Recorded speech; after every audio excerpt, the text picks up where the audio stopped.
હાલો મિત્રો, તમે જોઈ શકો છો કે આ એક પહાડને કટિંગ કરીને બ્લોક બનાવવામાં આવ્યો છે.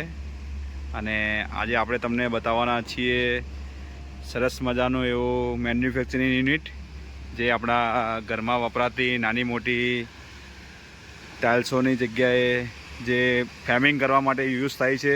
અને અમુક જગ્યાએ ગ્રેનાઇટ રસોડામાં પણ યુઝ થાય છે ઘર બનાવવા માટે. તો આ બધા છે ભોખરાને કટિંગ કરીને લાવેલા પથ્થર છે, જેની સાઇઝ ખૂબ જ મોટી હોય છે. તમે જોઈ શકો છો, અહીં પડ્યો છે, તમે બ્લોક જોઈ શકો છો.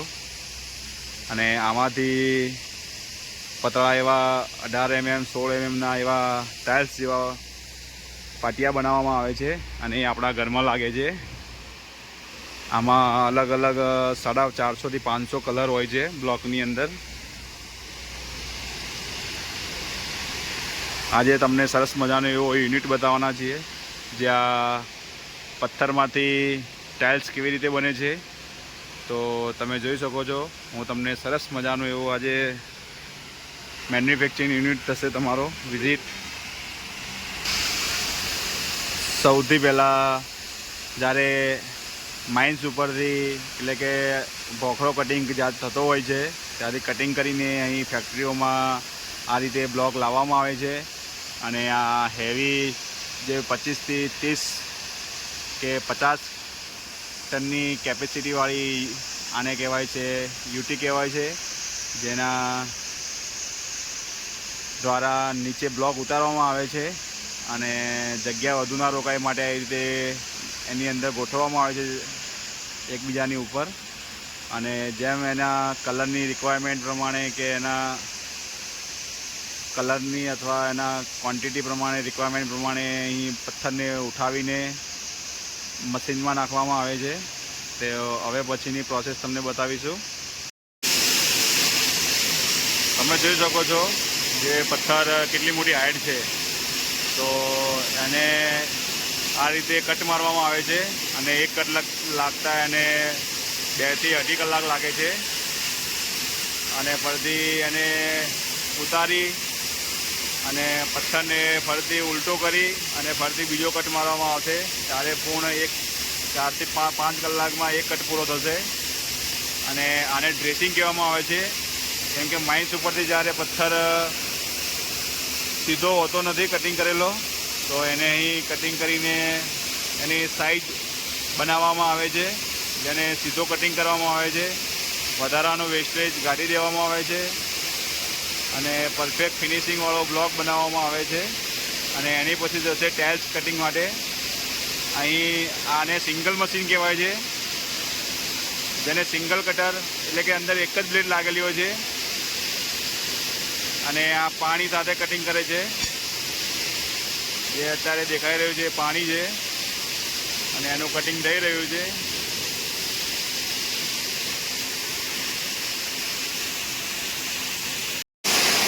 તમે જોઈ શકો છો, આ રીતે મશીનોમાં 10 બ્લેડો લાગેલી હોય છે, એક સાથે 10 કટિંગ લાગે છે.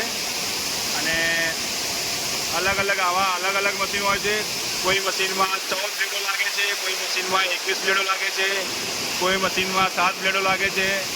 અને આ રીતે સ્ટેપ વાઇઝ એક કરીને કટિંગ પૂરું થાય છે એનું, સ્ટેપ વાઇઝ.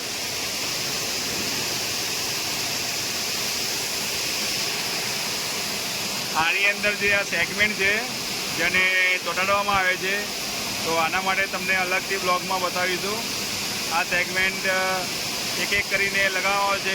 10ના બ્લેડમાં ટોટલ 950 જેટલા સેગમેન્ટ લાગે છે. અને એક વખત લગાવવાનો ખર્ચો 50,000ની આજુબાજુ છે.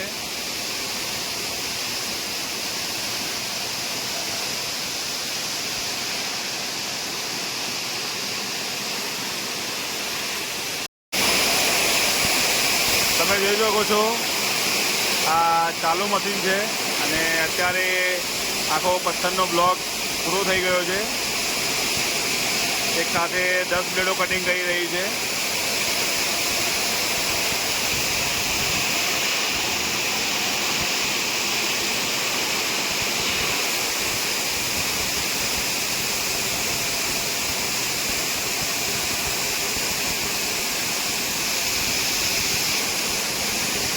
રીતે આ 14મી મશીન છે, જે કે 14 બ્લેડો લાગેલી છે આમાં, અને આમાં એક જ સાથે 14 કટ લાગે છે. આ પણ 14 બ્લેડોનું મશીન છે, જેમાં કટ પતી ગયો છે. તમે જોજો તો અમુક બ્લેડો બહાર છે, અમુક બ્લેડો અંદર છે. થોડી વારમાં મશીન બંધ થઈ જશે. આ મશીન હવે કટિંગ માટે જઈ રહ્યું છે, અને પેનલ દ્વારા ઓપરેટિંગ કરવામાં આવે છે.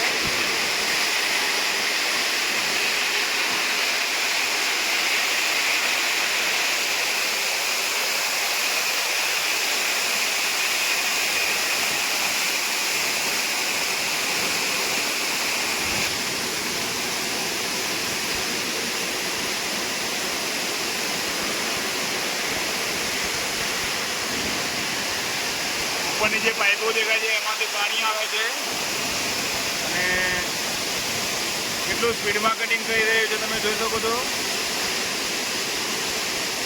આ એક બ્લોક એક પથ્થર કટિંગ કરવા માટે અમને 10 થી 12 કલાકનો ટાઈમ લાગે છે મોટા મશીનમાં, અને નાના મશીનમાં 15 થી 18 કલાક લાગે છે.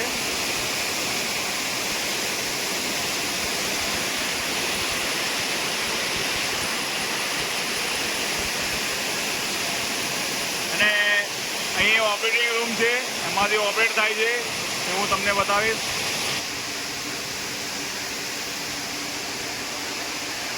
આ એનો ઓપરેટિંગ રૂમ છે. અહીંથી બધું ઓટોમેટિક સિસ્ટમ ગોઠવેલી છે. તમે જોઈ શકો છો કોઈ અહીં ઓપરેટ કરી નથી રહ્યું, અને મશીન ચાલુ છે.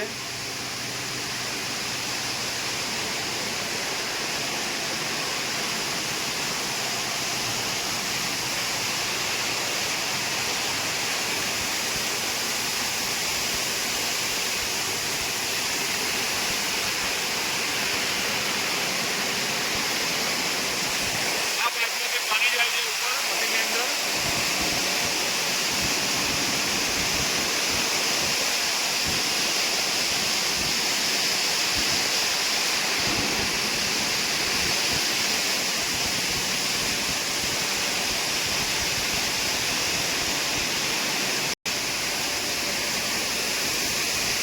આ રીતે બ્લેડોને ઉતારવામાં આવે છે. તમે જોજો કે કેટલા માણસો કામ કરે છે બ્લેડો ઉતારવા માટે.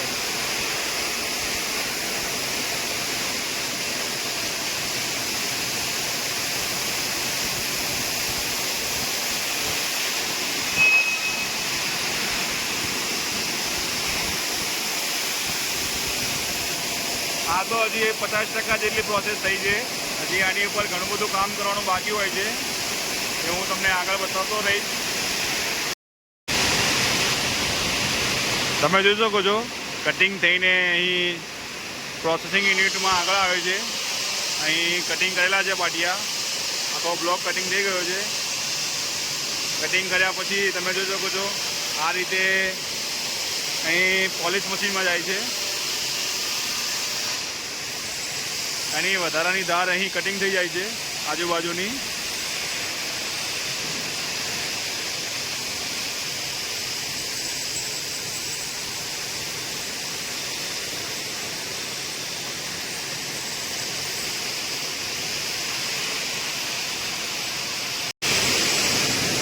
તમે એની આ ધાર કટિંગ થઈ ગઈ જોઈ શકો છો, એકદમ પ્લેન અને એકદમ પરફેક્ટ કટિંગ થઈ ગઈ છે.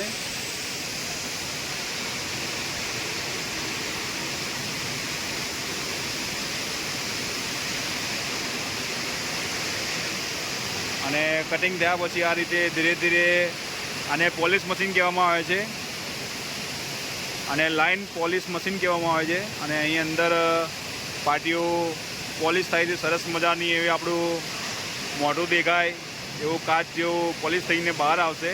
હું તમને આગળ બતાવતો રહીશ.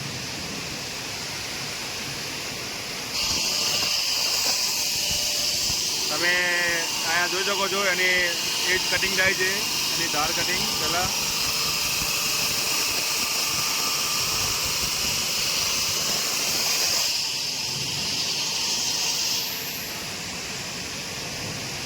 અહીં ટોટલ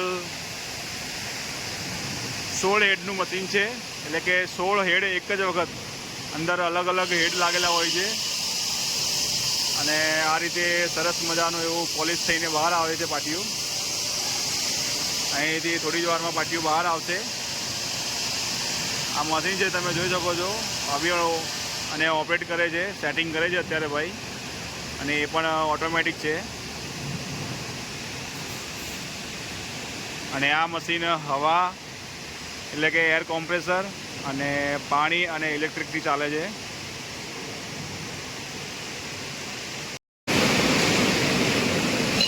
તમે જોઈ શકો છો કેટલી સુંદર મસ્ત પોલિશ થઈને બહાર આવી રહ્યું છે. અને એની ઉપર જે ડસ્ટિંગ છે એ પાણી સાથે બ્રશ સફાઈ કરી રહ્યો છે, અને વોશિંગ બ્રશ કહેવામાં આવે છે. અને આ છે એર બ્લોવર, એમાં પાટિયું સુકાઈને બહાર આવી રહ્યું છે. તમે એની પોલિશ જોઈ શકો છો, આપણો પ્રતિબિંબ અંદર દેખાઈ રહ્યો છે. એટલું સરસ મજાની પોલિશ થઈ ગઈ છે. અને આને પછી એકત્રિત કરવામાં આવે છે અને એની પછી ગાડીમાં લોડ કરવામાં આવે છે. તમે આનો સ્ટોરેજ યાર્ડ જોઈ શકો છો. આ બધી પોલિશ થયેલી છે, તમે જોઈ શકો છો કેવું સરસ મજાનું કાચ જેવું પોલિશ છે એનું. અને સામે દેખાઈ રહ્યું છે એ ગાડીમાં લોડ થઈ રહ્યું છે, અને લોડ થઈને કસ્ટમરના સુધી પહોંચી જશે.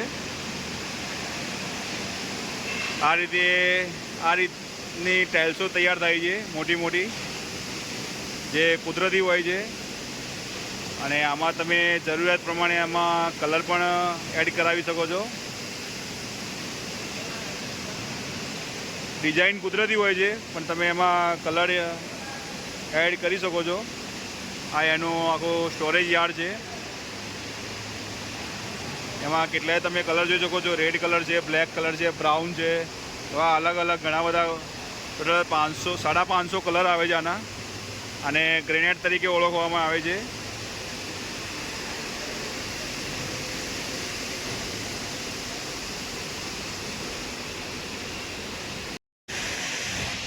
તમારી જરૂરિયાત મુજબ તમે જોઈ શકો છો. અહીં આ જે પાટિયા સૂકવવામાં આવે છે એની ઉપર એપોક્સી અને કન્વર્ટર લગાવવામાં આવ્યું છે, જે આપણે સાદી ભાષામાં કલર કહીએ છીએ. અને આની ઉપર પછી પોલિશ થશે એટલે આપણને જે આપણે લગાવેલો છે કલર, એ કલર ઉભરાઈ આવશે અને સરસ મજાનું એવું આપણું મનગમતો કલર પસંદ અને ડિઝાઇન આપણને મળી રહેશે.